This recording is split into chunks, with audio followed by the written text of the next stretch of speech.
What happens when the laws of nature meet the governance of man? When the political will to protect the environment meets the economic forces of business and development? Forests play a vital role in the filtration of air, purification of water, and health of all surrounding ecosystems. Maintaining the stability of these complex environments is crucial as our society becomes more urbanized. It is estimated that by 2050, 68% of the world's population will live in urban areas. While there are historically extensive provisions enacted to protect and preserve the quality of our waterways, the value of forests have been subject to political whims, and flourishing areas have been destroyed in the name of development. But there is hope. When our leaders exercise their political will to protect the land that we call home, these beautiful biomes will no longer fall victim to the politics of trees.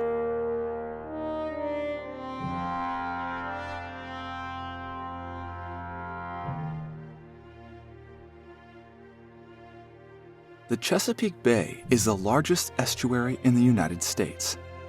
Its watershed extends through 6 states and provides habitat for thousands of diverse plant and animal species. Woven into its complex marine network lie 24 million acres of forest. However, due to rapidly increasing development, it's estimated that the Bay watershed loses 100 acres of forest every day. The state of Maryland is home to one of the Chesapeake's largest tributaries. There are dozens of rivers and waterways spreading throughout the state that run back into the bay. Its capital, Annapolis, has become a hotspot for those who enjoy the beauty and fun that the bay has to offer. Jesse Iliff is the riverkeeper for the South River watershed. He works with the South River Federation, whose mission is to use science and restoration practices to make waterways cleaner and healthier. Since the middle of the 20th century, a lot of development has taken place in Anne Arundel County as a whole, and especially in the South River watershed. About a third of our watershed comes from the city of Annapolis, and Annapolis has experienced rapid growth, which has diminished the forested cover.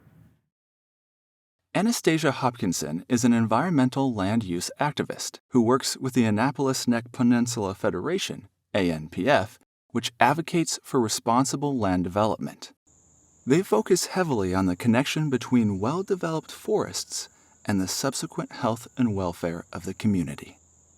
Forests are there to protect the bay, to give us fresh air and actually cooler air in the summertime. But most importantly, to lower the pollution from stormwater that runs into the bay. Acknowledging the critical role forests play in our environmental network, Maryland enacted a state law in 1992 known as the Forest Conservation Act. The Forest Conservation Act, or FCA, was designed to reduce the loss of forest acreage during land development and protect high-priority areas from destruction. A priority forest contains wetlands or other important environmental resources like streams, if the forest contains steep slopes, if it contains erodible soils, and if it contains specimen trees, which are sort of the larger trees out there, like 30 inches plus. And under the law, priority forests, the language is pretty clear. It says that they shall remain in an undisturbed condition. Rob Savidge has worked as an environmental scientist, ecological restoration scientist, and sustainability specialist for years. He was heavily involved in the implementation of the Annapolis version of the Forest Conservation Act. While the state of Maryland implements the FCA on a state level, any entity that has zoning and planning authority is required to draft their own unique version of the act. The state law has a lot of gaps in it that are supposed to be filled in by the local jurisdiction based on the structure of their government and their unique environmental conditions and a number of other factors. The way that appeals work through various boards of appeal. So without a local program, a lot of very important pieces of the Forest Conservation Act simply aren't there. Elaine Lutz is an attorney for the Chesapeake Bay Foundation, or CBF. She has worked with the CBF for years to help protect and conserve the bay. While multiple cities and counties across Maryland drafted their own versions of the Forest Conservation Act after its passing at the state level, the city of Annapolis simply adopted the state's model ordinance. So as Annapolis has only pointed to the state law, Annapolis has tended to have a very uneven, unruly almost implementation of the law. And there's no place in the code to look at the way that it's supposed to be implemented, or for a citizen to know what obligations any developer is under on any particular parcel. It's complex issues the mayors have to deal with, and they have many developers of different sorts putting pressure on them, some local, some from Baltimore, some national developers, putting pressure on them to allow development. It's a desirable place for development. It's a wealthy area. However, the citizens recognize that it's a peninsula with limited ability to develop it. The Forest Conservation Act requires any applicant for a development permit to develop what's called a forest stand delineation, and that is basically a report that categorizes the kinds of forest on site.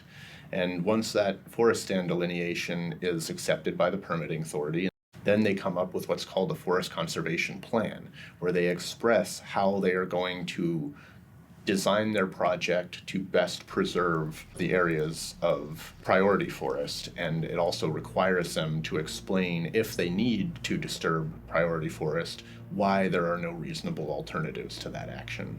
A lot of times the city of Annapolis is skipping the first step of review that requires retention of priority forests, and then you're supposed to go to mitigation calculations. What we've seen is that the mitigation calculation is often the first step after they've allowed whatever removal of forest the developer has requested. It became apparent that the city wasn't applying the priority forest retention provision in the Forest Conservation Act. There was a lot of confusion with the citizens, environmentalists, and the developers as to how a forest stand delineation is submitted and how a forest conservation plan is submitted and approved. No one had really done it before, and the standards were not there for doing this.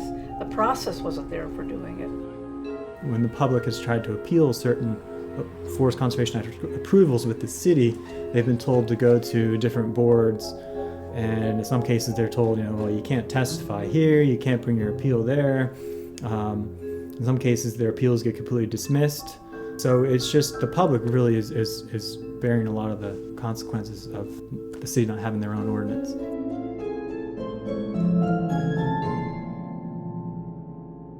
Mary Mulvihill lives in Annapolis.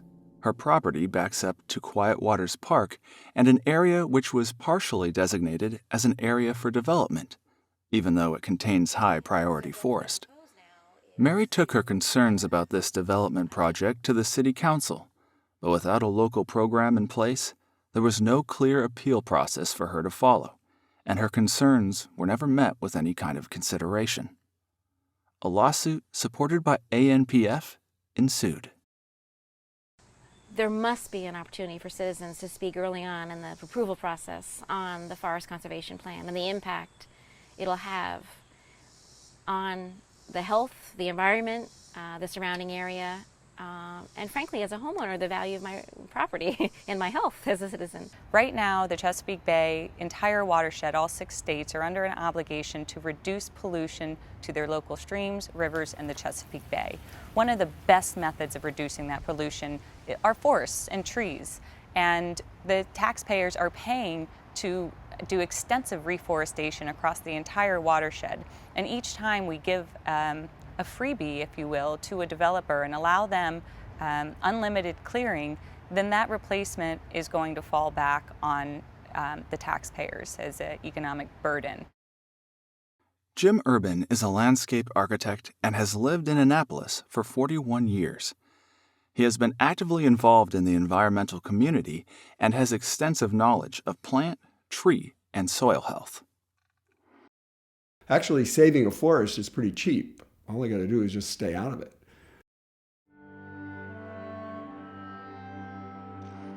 Though the FCA had been in place for nearly 3 decades, it was clear that even with its ambitious provisions, its lack of implementation had repeatedly put areas of priority forest at risk of destruction. If the effects of not having a local program were this extreme, who was responsible for making sure that Annapolis and other jurisdictions had their own programs properly implemented?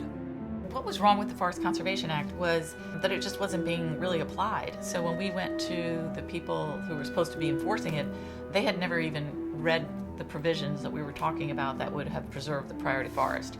The Forest Conservation Act itself assigns the oversight and enforcement role to the state agency, the Department of Natural Resources. If somebody were of the opinion that the Forest Conservation Act wasn't being enforced, I suppose the next step would be to contact Department of Natural Resources and say, hey, you've got this law that you're supposed to enforce and you delegated it to the city of Annapolis, but they're not doing anything. What gives? It was apparent that the Department of Natural Resources had done nothing to make sure Annapolis had a valid local program, and developers took full advantage of the city's missteps. However, one citizen risked his career and reputation to bring these issues to light. In 2015, Rob Savidge was working for the city of Annapolis as the Environmental Compliance Inspector for the Department of Neighborhoods and Environmental Programs, also known as DNAP. Now, the city's forest conservation program is broken. Now, DNAP regularly fails to hold public hearings and comment periods on forest conservation plan submissions. They fail to ensure an inventory of the natural resources is completed prior to approving a development plan. They fail to require that certain developments submit justifications for clearing priority forests and wetlands, a justification required under the law. There is no clear appeals process, no review process, and no application process that is adopted by ordinance or listed in our code. The Department of Natural Resources is required to notify the city that our program is not compliant and give us 90 days to fix the problems. If we fail to fix those issues, DNR can come in and take over our program. The city environmental review staff have tried to point out these deficiencies to our director and supervisor. I first tried over 3 years ago with the Reserve of Quiet Waters project. Yet instead of investigating these claims, we've been retaliated against and marginalized. We've been told not to cooperate with citizen advisory commissions like the Annapolis Environmental Commission, which we were required to cooperate with by code. At the time, Diane Bulter was a member of the Annapolis Environmental Commission, or AEC. Rob served as a liaison between DNAP and the AEC, and as he was met with greater restrictions on his end, Diane became increasingly concerned. Basically, Rob said he can't talk to me anymore about what was happening on some of these big projects. That was a bit of a problem because we, the AEC, are charged with educating the public on issues that impact the environment, and development really impacts the environment. I was told I could not communicate with the law office about my concerns. We were told to avoid Public Information Act requests and to hide our review comments from the public by keeping them offline. I know I would be joined up here tonight by many in the department if it wasn't for their fear of retaliation from management. I really felt threatened, I felt like my position on the AEC was threatened because this person didn't want information about these developments coming out in a way that would be useful and transparent for the city and residents of the city.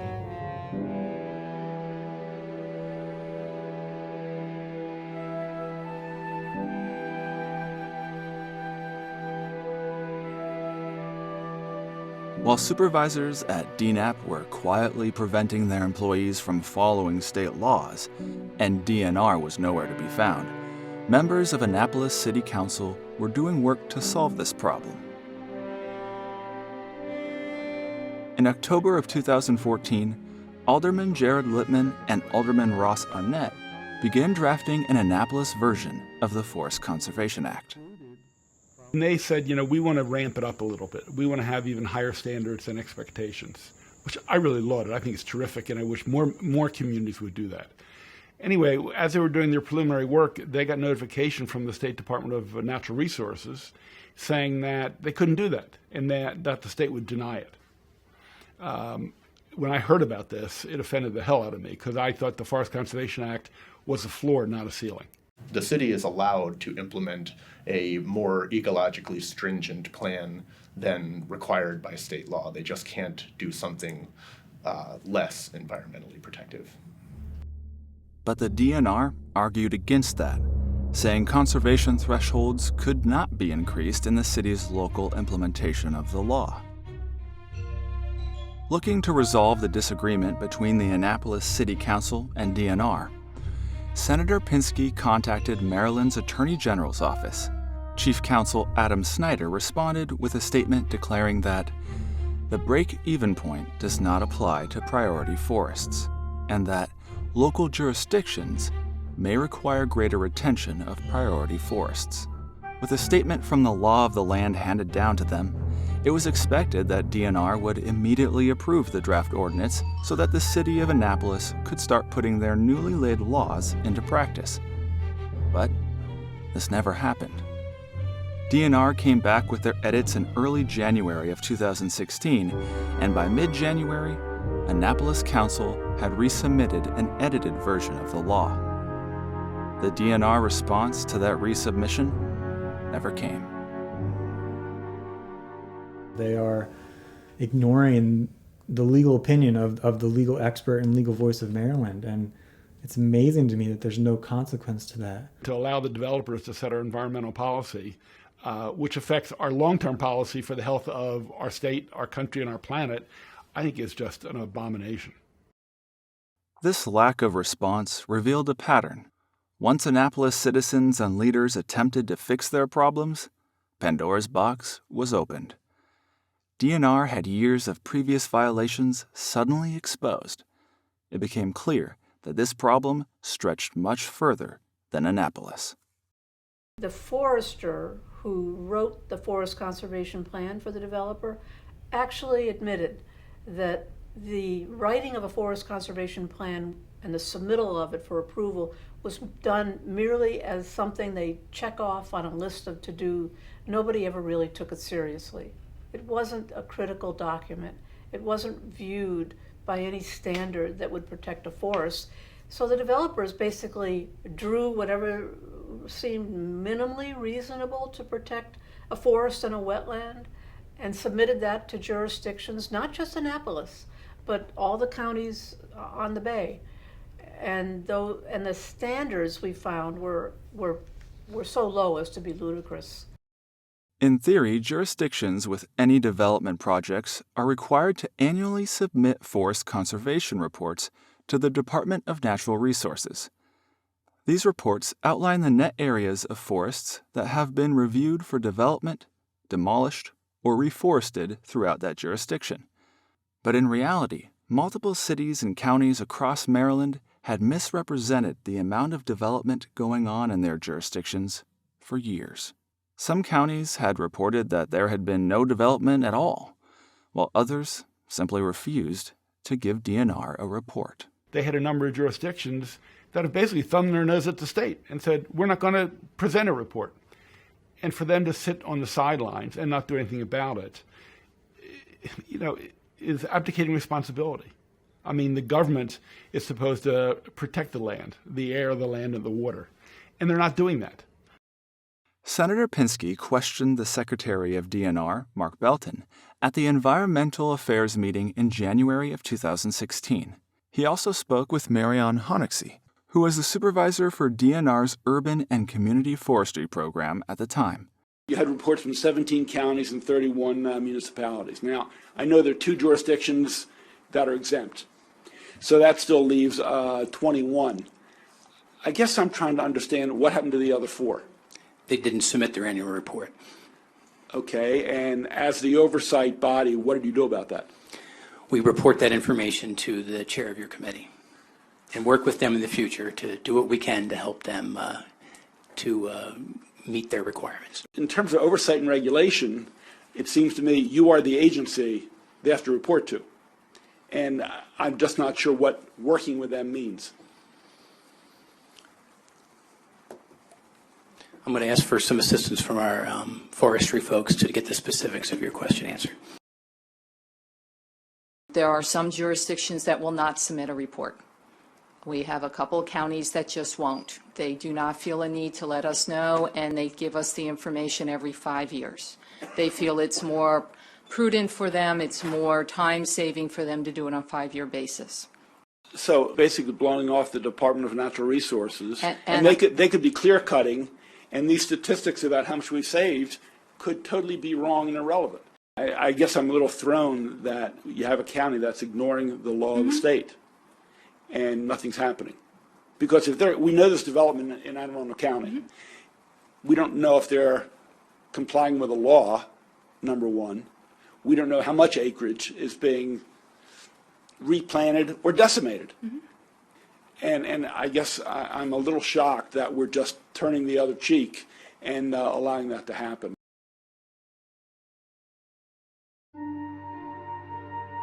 It's always been a struggle the whole time I've lived here, which has been since 1978, for the city to stay ahead of the development curve. These development projects take huge amounts of time and resources at all levels of the staff review, and so the fact that they can't follow up doesn't surprise me. The politics of the situation are always going to be balancing the interests of private landowners who want to make money off of their property and the people who live next to them who want to see the forests that might otherwise be there stay as pristine and functional as it can be. You know, the governor was formerly a developer. A lot of his support came from developers. And again, I think there's a role for development. I think it has to be in urbanized areas. I don't think they should take over all the open space, knock down all the trees. The Department of Natural Resources as a state agency is under the oversight of the executive, being the governor. If we've learned nothing in the last 20 or 30 years, whether sea level rise, tornadoes, or greater storms, we have to push the envelope to right the ship, because it's getting a lot worse than we thought it was. If we don't do anything now, our children, grandchildren, and our earth is going to pay.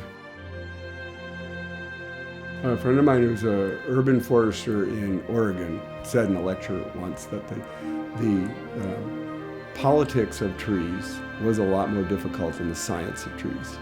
We know how to do these things, and technically, it's getting the science, the good science that we have, followed by the political process and embedded in the political process. And that's just really hard. That's what it's all about.